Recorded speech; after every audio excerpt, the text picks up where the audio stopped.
بسم اللہ الرحمن الرحیم۔ سیرت النبی حضور صلی اللہ علیہ وسلم حضرت عبدالمطلب کی کفالت میں سیب بن ذی جزن کی پیشن گوئی۔ ابن ذی جزن نے کہا، اس بچے کی ولادت کا یہی زمانہ ہے اور ممکن ہے وہ پیدا ہو چکا ہو۔ اس کے والدین وفات پا جائیں گے اور اس کے دادا اور چچا اس کی پرورش کریں گے۔ ہمیں یہ بات متعدد مرتبہ معلوم ہوئی ہے۔ حق تعالیٰ اسے علانیہ مبعوث فرمائے گا اور ہم میں سے اس کے معاون و مددگار بنائے گا، جن کے ذریعے اس کے دوستوں کو عزت سے نوازے گا اور دشمنوں کو ذلت و رسوائی سے ہمکنار کرے گا۔ وہ روئے زمین کے بہترین علاقوں کو فتح کرے گا۔ لوگ اس کے اعوان و انصار کی مثال دیا کریں گے۔ وہ تمام ادیان کو باطل قرار دے دے گا، بتوں کو توڑ ڈالے گا، خدائے رحمان کی عبادت کرے گا۔ اس کا قول محکم، قطعی اور فیصلہ کن ہوگا۔ اس کا حکم سر تسر مبنی بر اختیار و انصاف ہوگا۔ وہ بلائیوں کا حکم دے گا اور خود بھی اس پر عمل پیرا ہوگا، برائیوں سے منع کرے گا اور خود بھی رکے گا۔ حضرت عبدالمطلب نے فرمایا، آپ کی عمر دراز ہو اور آپ کی عزت مزید بلند ہو۔ کیا آپ بعض امور کی مزید وضاحت فرما کر مجھے مسرت کا موقع عنایت فرمائیں گے؟ ابن ذی جزن نے کہا، تنابوں والے خیموں، ان کے نشانات اور کھمبوں کی قسم، اے عبدالمطلب، آپ ہی اس نومولود ہستی کے دادا ہیں۔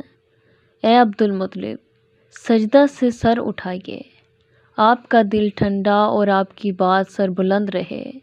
میں نے آپ سے جو کچھ بیان کیا ہے، آپ اس کے متعلق کیا معلومات رکھتے ہیں؟ حضرت عبدالمطلب نے فرمایا، اے بادشاہ، میرا ایک بیٹا تھا جس سے میں بے حد محبت کرتا اور اس پر بہت مہربانی اور شفقت کرتا تھا۔ میں نے اپنی قوم کی سب سے زیادہ معزز خاتون سے اس کی شادی کر دی تھی، جس کا نام آمنہ بنت وہب بن عبد مناف تھا۔ اس کے ہاں ایک بچہ پیدا ہوا جس کے دونوں شانوں کے درمیان ابھرے ہوئے گوشت کا ٹکڑا مہر کی طرح ہے، اور وہ تمام علامتیں موجود ہیں جو آپ نے بیان فرمائی ہیں۔ اس کے والدین کا انتقال ہو چکا ہے، اب اس کی پرورش میں اور اس کے چچا کرتے ہیں۔ ابن ذی جزن نے کہا، جو کچھ میں نے بتایا ہے وہی سب آپ بیان کر رہے ہیں۔ اب آپ اپنے اس فرزند کی حفاظت کیجیے، خاص کر یہودیوں سے اسے بچائے رکھیے، اس لیے کہ وہ لوگ اس کے سخت دشمن ہیں، لیکن حق تعالیٰ انہیں ہرگز اس پر غالب نہ آنے دے گا۔ جو کچھ میں نے کہا ہے اسے آپ اپنی اس جماعت سے پوشیدہ رکھیے جو آپ کے ساتھ ہے۔ مجھے ان پر اطمینان نہیں ہے۔ ممکن ہے ان میں ایسے حاسد پیدا ہو جائیں جو آپ کی امارت اور سرداری کی مخالفت کرنے لگیں اور آپ کی راہ میں مشکلات کھڑی کر دیں اور کانٹے بو دیں۔ پھر وہ اور ان کی اولاد آپ کی مخالفت میں جو کرنا چاہیں کر گزریں۔ اگر میں یہ نہ جانتا کہ مجھے اس فرزند کی باسط سے قبل ہی موت آ جائے گی تو میں اپنے گھوڑے پر سوار اور پیادہ چل کر اس کے دار ہجرت یثرب پہنچ جاتا، کیونکہ میں اپنی رہنما کتاب اور قدیم علم میں یہ خبر پاتا ہوں کہ یثرب ان کی ہجرت گاہ اور ان کی نصرت و مدد کا مقام ہے۔ اگر میں انہیں آفتوں سے نہ بچانا چاہتا اور مجھے ان پر مصائب و شدائد کا خطرہ نہ ہوتا تو میں ان کے بچپن ہی میں ان امور کا اعلان کر دیتا اور عربوں کو اس کے نقش قدم پر چلنے کی ہدایت کرتا، لیکن آپ کے ساتھیوں کے خوف سے ایسا کرنے سے قاصر ہوں، اس لیے اس مہم کو آپ کے سپرد کرنے پر اتفاق کر رہا ہوں۔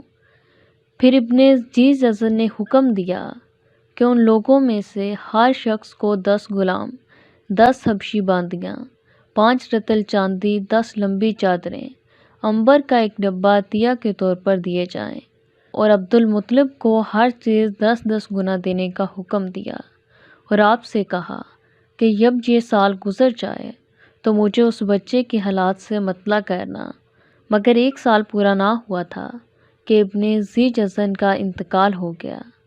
حضرت عبد المطلب نے فرمایا، اے گروہ قریش، بادشاہ کی کثیر داد کی وجہ سے تم مجھ پر شک نہ کرو کہ یہ تو فنا اور ختم ہونے والی چیز ہے، لیکن میرے اور میرے بعد کی نسلوں کے لیے وہ امور قابل رشک ہیں جن کا ذکر خیر شاہ نے مجھ سے کیا ہے، اور جو ہمارے لیے باعث صد عز و افتخار ہیں۔ لوگوں نے کہا، وہ کون سی باتیں ہیں؟ فرمایا، کچھ عرصہ بعد تم سب پر ان کا از خود اظہار ہو جائے گا۔ شکریہ۔